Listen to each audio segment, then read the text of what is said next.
So today we have this set up with the Super Bowl team colors. We are going to have our family group come out on their habitat here. We're going to send Mookie out first. She is our oldest female. She is actually 41 years old. She came to us from Cincinnati, and she has been living here. So she's going to come out. Hopefully she'll make the pick between the two teams. So what she's going to do is select one of these boxes. They are both unmarked, and they're identical on the outside. They are stuffed with colored tissue paper of the teams. So one of them has red, gold, and white in it, and the other one has a blue, black, and white in it. And then there's also popcorn, romaine, and some peanut butter in there as kind of a yummy treat. We do really want to emphasize that this enrichment is not anything special towards what is happening today. This is stuff they get all the time. We just presented it in a different way, and we went with enrichment that happened to fit the colors of the two teams that are playing. So for example, the boxes can be utilized in multiple ways. They can be used as foraging. When she opens them, she'll look through all the tissue paper, she'll get all the good stuff out, like the popcorn and the romaine to eat. And then later on, they can also break these boxes down and use them as nesting material. Same with like the blanket you see in the background and the burlap. Gorillas build nests every single day, and they build new ones every single day, and that's kind of just what they use to sleep on throughout the day. Yep, so this is no different day than yesterday or tomorrow. They'll come out like normal, get the same kind of food and stuff to keep them busy throughout the day, stimulate their minds a little bit, make them work a little bit for their food, and every day we come in, we clean, and we change out everything that they get. So it's a new day, a new something to work on, new puzzles for them to figure out. For us, we just picked the specific colors so that we can perceive that they're choosing for the Super Bowl for our own sake, but to them, it's just a day like any other day for them. Yes. So it sounds like with the enrichment that you guys select, you're just getting them to elicit the natural behaviors that they would in be gorillas, correct? Yes. Yep. So in the wild, they would be foraging for majority of their day. They eat a lot of greens, and greens you do need a lot of to get all those calories. Our gorillas range from about 50 pounds to 300 pounds for this family group. So, for them, they need to eat lots and lots of kale and romaine, celery, so that they can feel full and work on it throughout the day as they're digesting. So they'll forage, and then they'll take a little bit of a nap, and then they'll start foraging again and take another nap. So it's kind of an all-day process for them, which is why we have so many different things that they can work on, and they have stuff until 24 hours a day. We want to keep them enriched and busy and everything natural for them. That nest building that she talked about, using different things. They'll use leaves. Some of the silage that they have in there, they'll also use as nesting. So it's all natural behaviors that you would see in the wild from them as well. Yep. We also have out there, we have bloomer balls, which are the red and yellow balls, and we have some green ones laying on the ground. They are stuffed with their greens and a little bit of popcorn as well, so they'll have to work their fingers or use tools such as sticks and stuff to stick them in the holes and get the food out for them. Kind of back there, we have hanging cup feeders, and those are also stuffed with like holes on the side because we like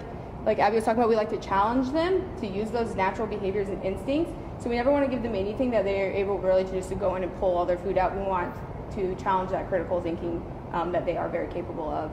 And then we have, like she said, we have the browse out there. The black discs that you see out there are actually smear boards. We have those in a variety of sizes here. These are some of our larger ones, and we'll put things like peanut butter or honey on them.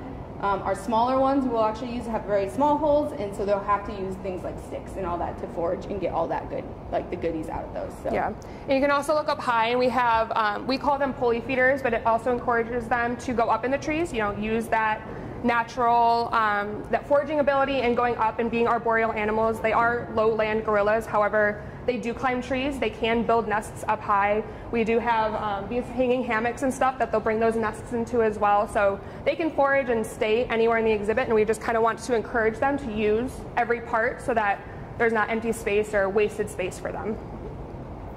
So she was from Cincinnati. Do you think she was a Bengals fan? Was that I don't know. She's a Midwest girl now, so yeah, she's been in the Midwest for a long time, so we might have been able to sway her over this way. So another media outlet is coming that originally didn't think they could. So I think if you guys have any questions for the guys, but I think we'll wait before we let the gorillas out for the main part. Okay. How much fun is, kind of a day like today, doing something, special, even though, this would be something that you would normally do every day, but, corresponding it with the Super Bowl? Yeah, so stuff like this, yeah, this is like an everyday thing for us. You know, like we said, this is all enrichment we use every single day. We just happen to put a fun little twist on it. So we always have fun every day, I think, personally, coming out, stimulating our gorillas, figuring out what enrichment do we want to use today, what haven't they gotten for a long time. We like to keep always a variety going. We don't like to give them the same things every day. So it's also fun and challenging for us to figure out how to best challenge our gorillas. And it just... For me, I love sharing my passion for conservation and for the gorillas. So stuff like this, it's, you know, I'm able to reach not just the city of Omaha and the people that are proud to call this their zoo. You know, we're going to reach Philadelphia fans, and we're going to reach, you know, down in Kansas City. Like, they're going to be able to see this and see more about, you know, the other things that they can do. And, you know, people might live on the West Coast and East Coast, but there are ways that you can help gorilla conservation, you know, through, we were going to talk about Gorillas on the Line, donating those electronics, or, you know, just the views that we get, you know, that's going to promote more things and help the zoo so that we can, you know, do more research with our animals to better our care for them and just expand for gorilla conservation and helping those in Africa and those habitats in the local communities as well. Yeah, and we just want to emphasize too, like, we are Omaha, we are a drop-off location. Let's say you do live on the West Coast or the East Coast and you want to be a part of Gorillas on the Line. You can get on EcoCell's website and they have a list of all the drop-off locations. So maybe your zoo also participates in Gorillas on the Line. And if you want to help promote, you know, gorilla conservation in any way possible, so, or you can directly send your own cell phones into EcoCell to donate them. So you do not have to go through zoos to donate your electronics. Yeah. And why is it important to do different activities each day than the same thing over and over? And I was also going to add, I know you guys actually make a lot of your own enrichment, so you can talk to that. So the importance of being able to switch it up, I mean, you know, same for humans. Like, if you're waking up and doing the exact same routine every single day, you know, that's not as stimulating. You're kind of not going to focus as much as, you know, maybe if you're not changing up your routine. So we want to get them excited. We want to show them different things.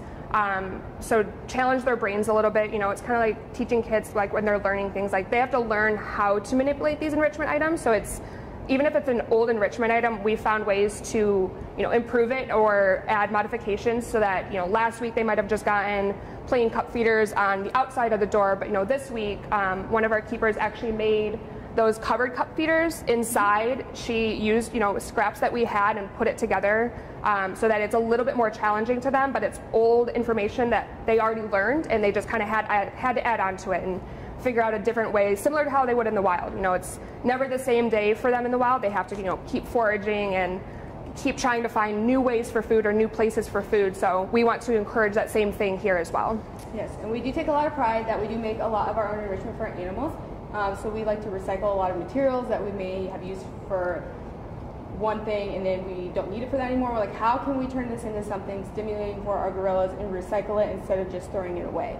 So that's also fun for keepers and challenging, and we really enjoy doing that and, like, figuring out new ways to stimulate our gorillas and, you know, all the other animals that we care for at the zoo. I know a lot of departments take a lot of pride in the fact of how much enrichment Omaha Zoo makes out of recycled materials. So how will we know who won based on your colors there, like on the box right behind you? So let's say this box is chosen. She'll rip it open, and inside will be colored tissue paper. So it's either going to be the red, gold, and white tissue paper, which will indicate that she has selected the Chiefs, or it will be the black, blue, and white tissue paper, which will indicate that she has selected the Philadelphia Eagles to win. You want to kind of be the announcer and kind of tell us if they're doing that, who won? No, yeah, I can definitely do that, yes. And we're hoping she comes out and she goes to him right away, but just so you guys know, they are able to come out and interact with any sort of enrichment that they would like to first. So it could take a while for them to actually come over and select the box. And it could be that we might bring a couple other family members out and somebody else may be the one to do the selection, just depending on it. So I will keep you guys updated too. Like, if Mookie doesn't end up making the pick, I will let you guys know who comes over and selects and makes the choice. So why did you decide to, you know, have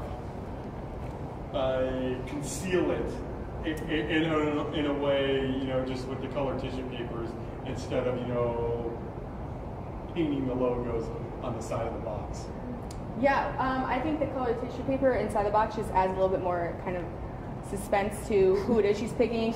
There's no debate on who we're baiting anybody to go anywhere. We're trying They're to filled equally. There's equal fun foods on top and inside both, so they are completely equal from the outside. Yes, they're equally stimulating, so Yeah. there's no bias in any way that she is going to go for one or the other based off of where we set them or anything like that. So yeah, it just adds a little bit more suspense to the whole thing. Mm-hmm. And like we said, we wanted to keep it, it's nothing different today as yesterday. You know, we could have painted on the boxes, but we don't always paint our boxes. You know, sometimes we paint them fun colors for the holidays, but this is pretty standard for what they're going to get day to day with their enrichment. So it's, you know, like I said, it's no different than yesterday, or it won't be any different than tomorrow for what we're giving them for their daily enrichment allowance. Yep. The only thing that will be different tomorrow is the type of enrichment that is out here, because we're going to switch it out and stimulate them with something new. Yep.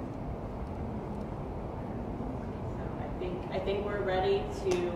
Who's our first gorilla that's going to So they are going to let the 2 colobus monkeys out, which will come out on this side over here. And those guys will probably just hop up to the top. And then she'll let Mookie out, which is that older female. So hopefully she'll come out. Sometimes it takes her a little bit, but I will let her know to open the doors. You guys Everyone's want ready. us to stand off to the sides? Do Yeah, you we have a can preference which side we go to? No. But just guys, remember that you're mic'd. So like he said, if you kind of want to say here comes the monkeys, here comes Mookie, that'd be great. Okay, we can do that. Here, swap sides. Voice, you know, so he's got a Yeah. Pull out your announcer voice. My announcer, I don't know if I have it. I don't know. If And here we have number 41, because that's your age, Mookie.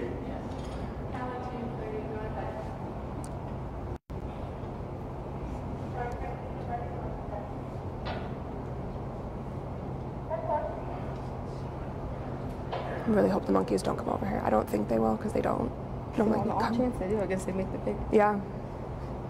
Yeah, It'd be kind of funny if the monkeys make the pick. She's letting our 2 black and white colobus out. They are also found in Africa. This is a mixed species exhibit with them on there. And we have our female, whose name is Delu. She will have the smaller, narrow face. And then we have our male, Summer, who kind of has the wider face on him.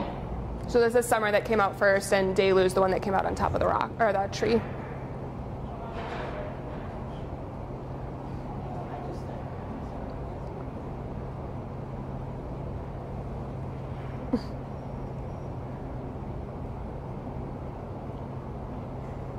Are they looking at the boxes going, hey, They might, you never know. Maybe they'll make Yeah, the they pick might. for you. It's very possible they could make the pick. They kind of like to see what food they want to go to first before they make any Oh, decisions. so Mookie is coming out right now. So she will do a little investigating first. See what's all going on out here. Looks like she's gonna come right on over. does she usually come right on over? Usually she comes around, kind of looks for some enrichment, and we'll gather some of it up. Taking everything in. Oh. Oh, So she has made a selection, and now we just gotta wait till we see the colors coming out. Maybe.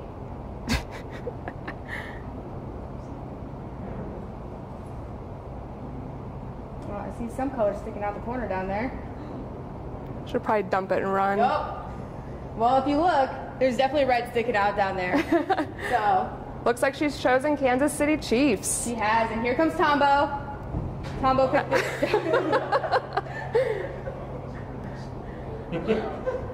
She's going back to it. So in the stump right now is Gosi. He is our second youngest. Bambio is over there with the disc, gathering up all those, which are our smear boards. They have peanut butter on them. Yes, so if you are wondering, Mookie did select the Chiefs. That is the Chiefs box that Mookie has selected. Timu is right there by the tree stump. That is Kagosi's mom, and then Zuri, our littlest, is right there running with that other disc. How much fun is it to see them like, looking at it, just kind of observing what they do? We love to take the time when we get a chance and just come out and watch the animals. It's probably one of the favorite parts. I mean, at least for my job, I know, like after we've set up and given them all these enrichment, just coming out and watching them and see them do just their natural thing it's always interesting to see, because what they did yesterday, even if it's a similar enrichment item, is not going to be the same as today. Bambio, likes to take things and run.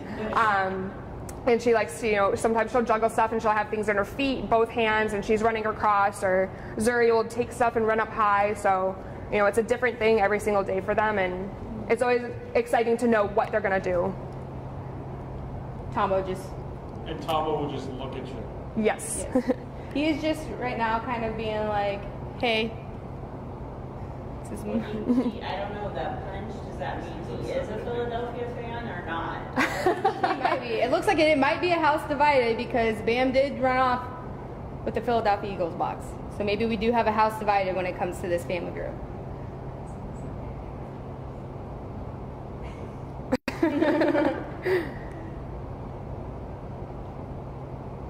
So Zuri's over there now. She's working on one of our mesh feeders. Those ones are great foraging because they do provide a lot of very small openings, so it does take a little bit for them to work for it. So those are a great foraging enrichment item that we like to utilize here. It's nice because it lasts them most of the day, so they can eat all the loose stuff that's around, and then they can come around maybe a couple hours later after they've had a good nap and have another snack for them as well. Do you guys put more snacks out there throughout the day? We do a lot in the summertime, especially when we have our yards out. We'll do a lot of what we call midday snacks. So usually right after we give ourselves our midday snacks of lunch, we will come up and we will feed out snacks to all of our different groups we have. So our triad, dyad, and our family group, we like to come out and give them some snacks during the middle of the day too. Mm-hmm. Sometimes we'll bring them up some PVC, like frozen PVC pipes, might have frozen peanut butter, applesauce in there, so everyone gets kind of something else to work on for a little bit longer, a little bit of stimulation until they get their dinner later in the night. I really want her to open that box.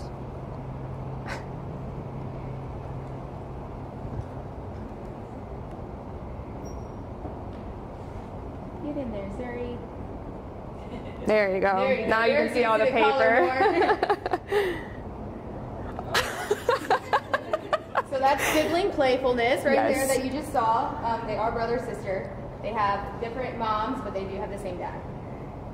It's very common to see them wrestling and playing throughout the day. That's very common for the younger siblings of the group.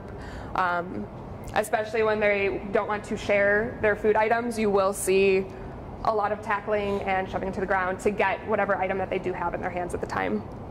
Sometimes dad even joins in, and that's pretty fun to watch and see that interaction between them two. And how old are the siblings?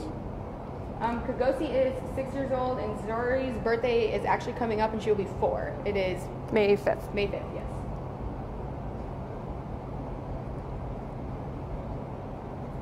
Tombo's 24?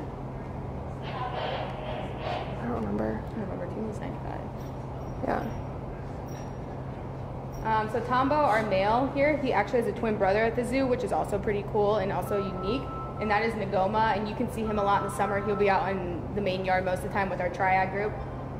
It's always fun to try to guess which one he is because they look exactly alike for the most part.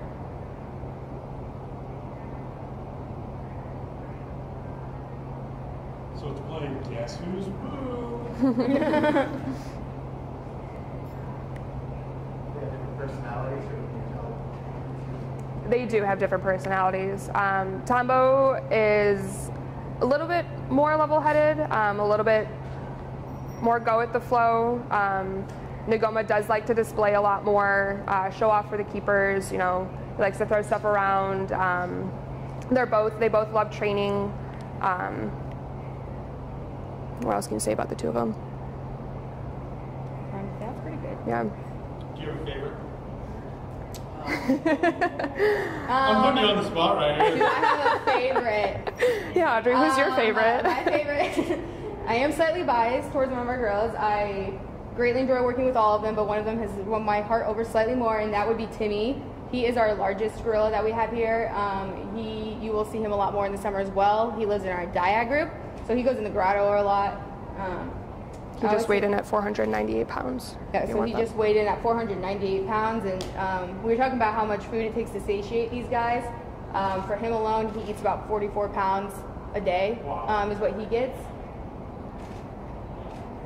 My favorite's Samson, but that's just, I don't know. Like Sammy lives with Timmy, and I don't have anything specific about him. He's very vocal, and I love hearing him sing throughout the day just because he's kind of always talking, no matter if you're training or once he's gotten all of his food and finished his enrichment, he kind of just is always vocalizing, which I like to hear. When you have each of the family groups,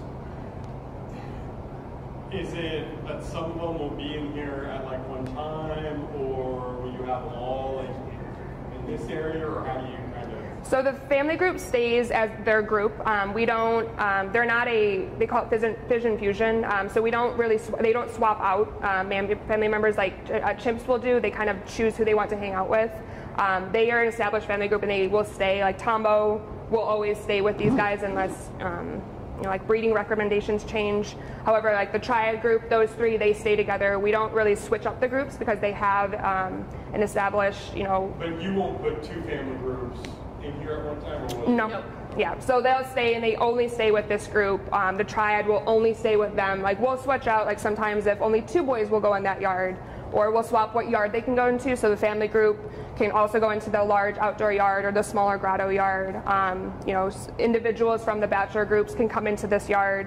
That will switch up, but their groupings and who they spend their days with will stay consistent. I will say it is really nice thing about our facility here is that we are able to move any of our groups around to any of our habitats. So that's also very nice and stimulating. So these guys get to go outside in the summertime as well. They're not always in our indoor habitat. So it is very enriching, and it's a great quality to have as a facility to be able to utilize all the yards with all of the different groups we have. That's another way that we like to enrich them, not going into the same habitat every single day. Obviously, when you live in Omaha, we only have probably 6 months of the year that we're able to really utilize that with the weather, but they do love going outside and switching up their day-to-day areas of the yard, foraging in the main yard, and exploring all the grasses that are out there, the trees that are out there, those climbing structures. The kids really love the climbing structures. And so do our bachelor boys. Ngoma really likes to sit on the very top of them and just kind of peruse the land.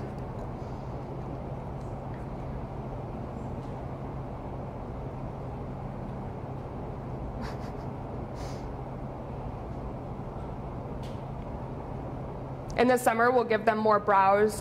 So through the winter, we prepare a lot of silage so that they can still get leaves and bark throughout the year. They do love foraging on those. In the summer months, though, we're able to get a lot more fresh browse. You're able to donate browse through our browse department. You can contact the zoo, and if you're trimming up your yard, if it's a species that is edible, we will take it to feed out to our animals, and not just our gorillas. It can go to the lemurs, elephants, giraffes, the okapi. Yeah, so it's we can use it for a lot of different ways, and it's a nice way if you have to clean up your yard, then you don't have to take it to the dump. We've got some great donations. Like, unfortunately, not just when the storms come through, but we get big browse donations after those come through. Yeah. It's always, the animals enjoy that. So like storm. Yep.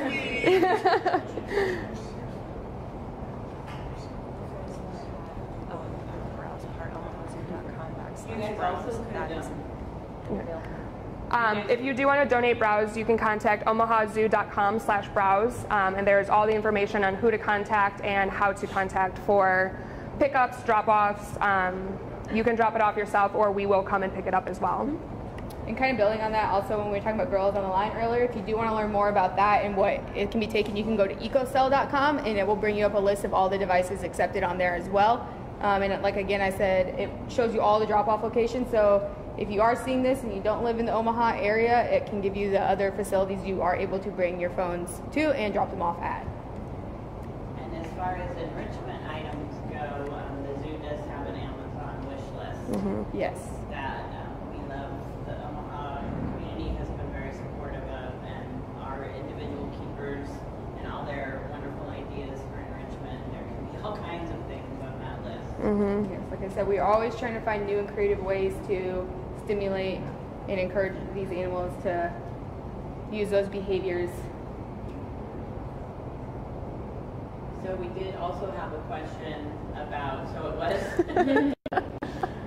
it was you, Mookie, who chose the Chiefs, and then we had a punch. Yes. And who was that was taking all the Eagles? That is Bambio. Okay. She is Zuri's mother. So, like I said, it looks like we do have a house divided on our pigs.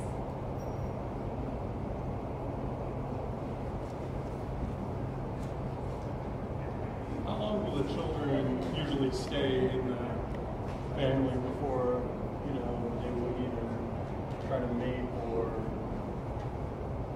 you know, kind of be more like on their own? So it's a little bit different for males and females. Males can kind of stay until dad decides that they're too old to stay in the group.